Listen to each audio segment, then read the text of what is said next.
Hey guys, Mike here from Lunch Money Comics with a video I couldn't wait to get out. So a local library in my area has a big book sale a couple of times a year. They have it down in their basement, and most of these books are ones donated by either members of the library or just people who live in the area. And I love old books. I collect all sorts of things. I have a pretty big library, and I love going to this sale for a couple of reasons. One, the books are cheap for most of the week that the sale's going on.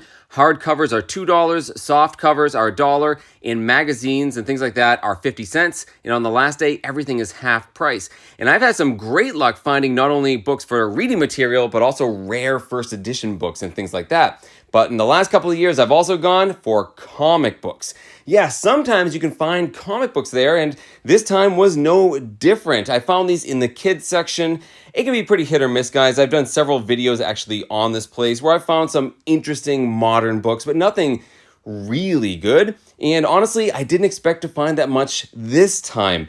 Now, normally I go on opening night. I'm actually a member of this library, so I get that sort of first pass, but I actually wasn't able to go. So it was a couple of days by the time I was able to get here. And at this point, I figured there must be nothing good left in this box. Still, I see these Batman Adventure books. For those of you that know, this Batman Adventure run was based off of the Batman animated series in the 90s. And although most of them are sort of worthless, there is one, very notable, that's worth quite a bit. And that is issue number 12, First Appearance of Harley Quinn.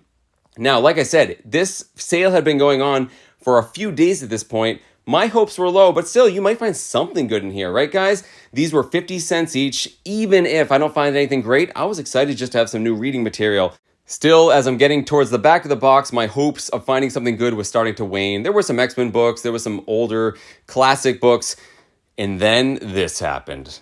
There it is, guys. I found, to my shock and delight, Batman Adventures number 12, First Appearance of Harley Quinn, not in a bag or board. It had been sitting in this box for decades, presumably never bagged or boarded, but in fairly good condition, honestly.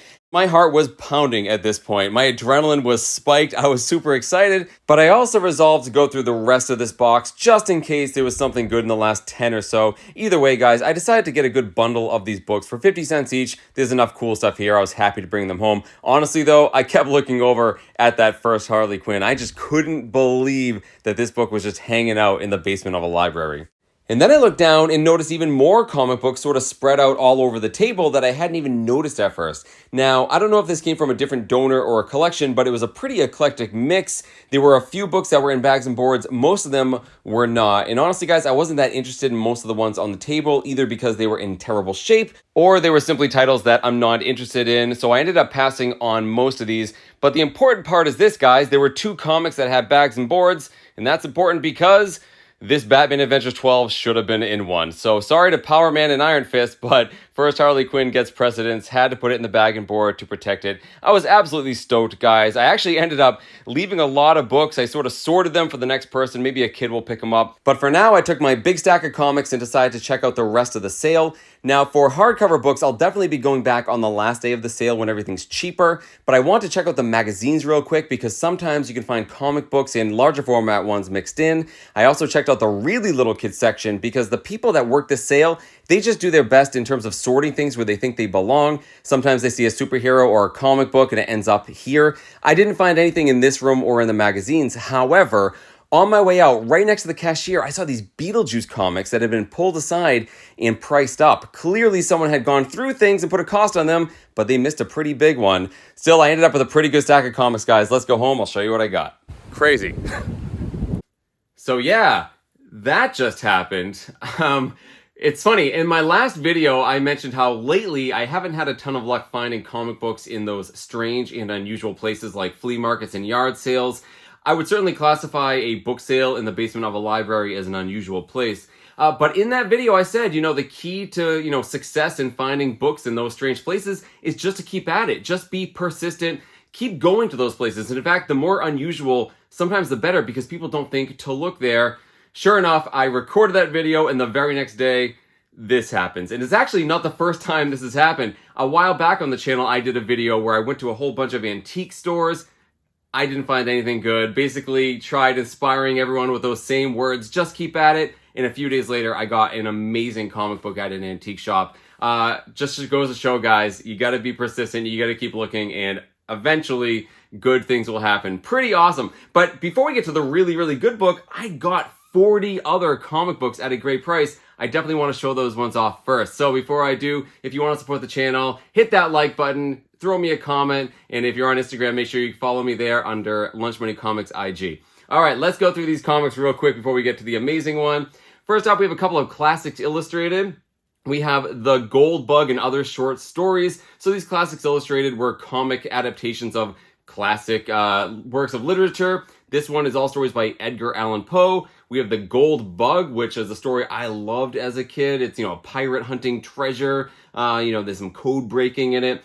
For those people who only think of Edgar Allan Poe as someone who does like scary stuff, The Gold Bug is a pirate adventure. But we do have some other classics in here like The Telltale Heart and A Cask of Amontillado. I was really into Edgar Allan Poe, especially as a kid, guys. This is kind of fun to pick up. Not in great condition. Same is true of this one. This is Gulliver's Travels, another great classic story. These aren't worth a ton, but they're always cool to pick up, especially if they're cheap. There were not a ton of Marvel books there. I'm primarily a Marvel collector, but I grabbed the ones that I thought were pretty cool. First up, we have this. This is Power Man and Iron Fist number 81. These are a classic team-up duo, guys. The heroes for hire.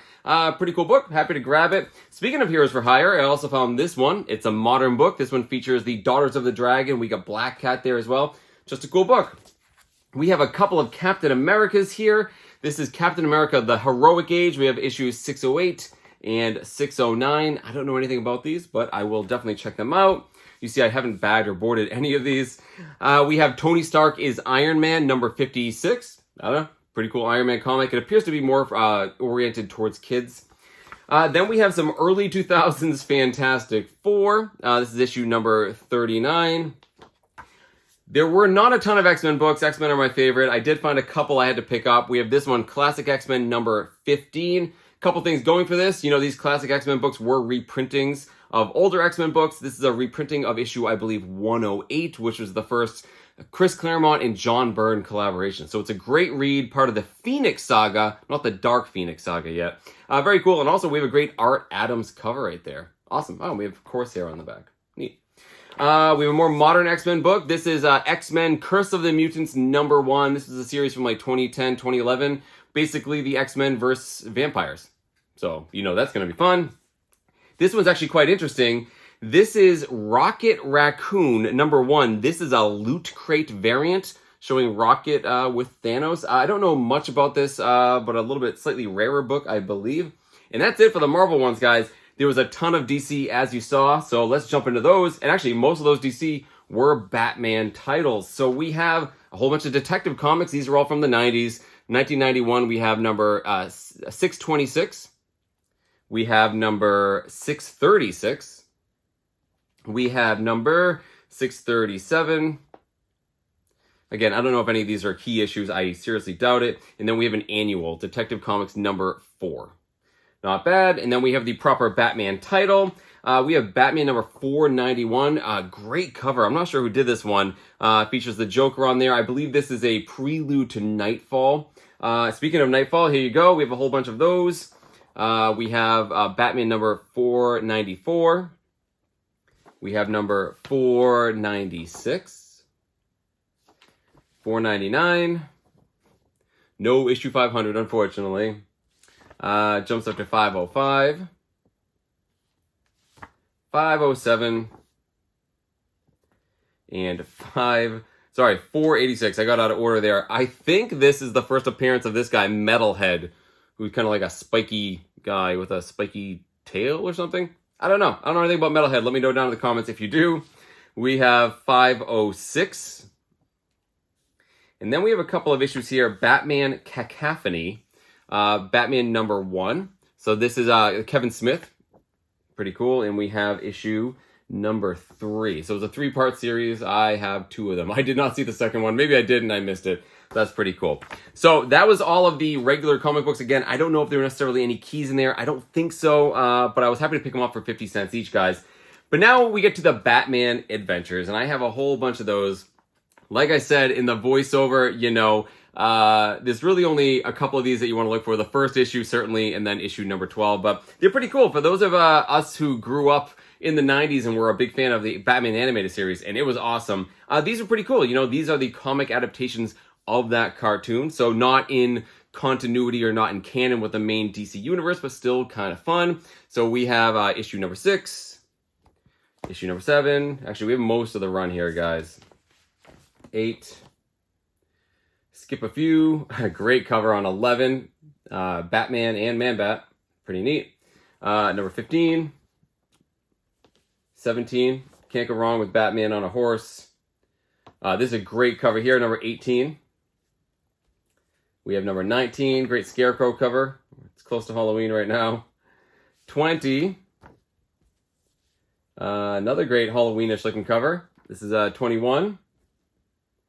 Great Two-Face cover. 22. Great Poison Ivy cover. Actually, these are all pretty great covers, to be honest. You know, they're cartoony, but they're awesome. 24. 26. And finally, we have 27. I don't know what's going on here. A little Batman versus Batman. So as I'm seeing these Batman Adventures, I'm holding on to a glimmer of hope that there is a Batman Adventures 12 in here. Because here's the thing, guys. There's only a few 90s books that are actually worth a lot of money. You know, New Mutants 98, first Deadpool comes to mind, and this book. And the thing is, because they're 90s books, they get overlooked a lot. And you'd be surprised how often they end up in, you know, dollar bins and things like that. And there's a couple of reasons for that. One, you know, if you think about older books, Golden Age, Silver Age, Bronze Age, the people who collected those are older and, you know, they're more likely to be retiring, find these old comics and assume they're worth money, bring them to a comic book shop or something like that. Or unfortunately, they pass away and their relatives, you know, find it, you know, hey, let's go get grandpa's old collection. It's got to be worth some money. That happens a lot. But for modern comic books, stuff from the 90s, those people are still relatively young. You know, they're my age and they're usually just sitting in a box somewhere in their attic or in some cases like their parents' house. My parents had my comics for, you know, all through my 20s pretty much. So it's not that unusual for these to get overlooked and end up in those dollar bins. As a matter of fact, the other day I saw on Instagram a pretty notable seller found one of these in a dollar bin. It happens. So as I'm going through, you know, this box, I'm seeing these Batman Adventures, I'm thinking, you know, if there's one book that's worth money that's going to be in here, it would be that. Even that being the case, guys, you saw it was like 10 from the back. It's kind of given up hope. And when I saw this, I was literally shaking. And I couldn't believe it, guys. I still can't believe it. There it is. Batman Adventures number 12 from 1993. First appearance of Harley Quinn in comic books.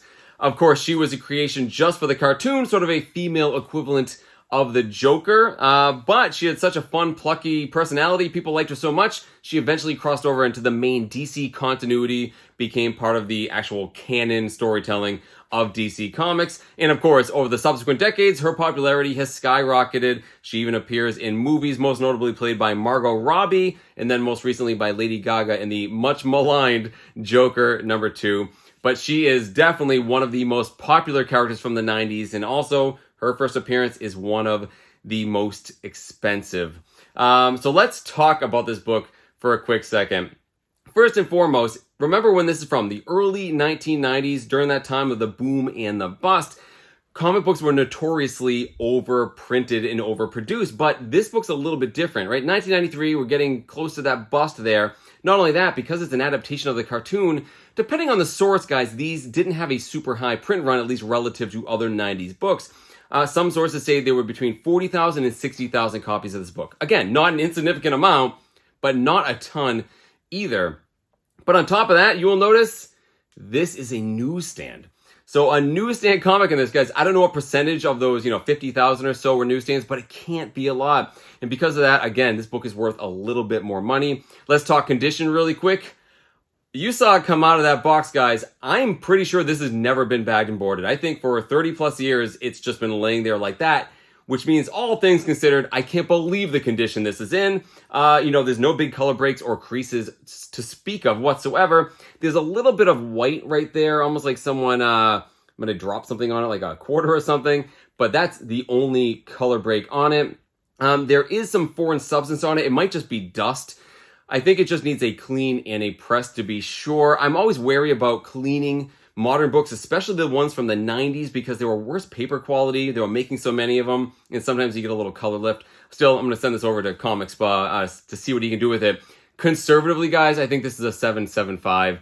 And for those of you that care about value, I'm going to again be conservative, and I would say this is at least a $300 book that I got for 50 cents. I know you guys were wondering. I'm pretty sure that's what it is. Pretty insane thing to find in the basement of a library. And for those of you wondering what I'm going to do with it, well, yes, I am primarily a Marvel collector. Do I need to hold on to this book? I'm not sure. I love the story attached to this, how I found it, so I think I'm going to hold on to it for a while. But this is a great book. If something comes up, maybe I can sell it or trade this book to leverage into something I want more. But for now, absolutely keeping this book. It's awesome. It's cool. And again, it's all about the story for me. Crazy. So head on down to the comments, guys, and let me know what you think of all of this stuff. Let me know what you think of this book in about 50 cents. That's pretty nuts. Listen, if there's one thing I want you to take away from this video, it's when I say keep hunting for comic books in strange and unusual places, I truly mean it. Because, listen, guys, I hear down in the comments all the time, people say they go to yard sales and flea markets all the time. They don't find anything good. I don't often find good things either. The key is, as always, persistence. Just keep doing it over and over again. And the weirder the place, yeah, the less likely there'll be comic books there, but the more likely people haven't looked for them there. You know, I'm always looking on, Facebook and on Instagram for local sales like this. Anywhere you can find books or magazines or periodicals. You never know if there's going to be comic books, guys. Do the research. Keep on going. You will fail most of the time, but sometimes, something pretty magical happens. I hope that inspired some of you guys to keep hunting. So yeah, keep hunting in those strange and unusual places. Thank you guys so much for watching. I'll see you next time.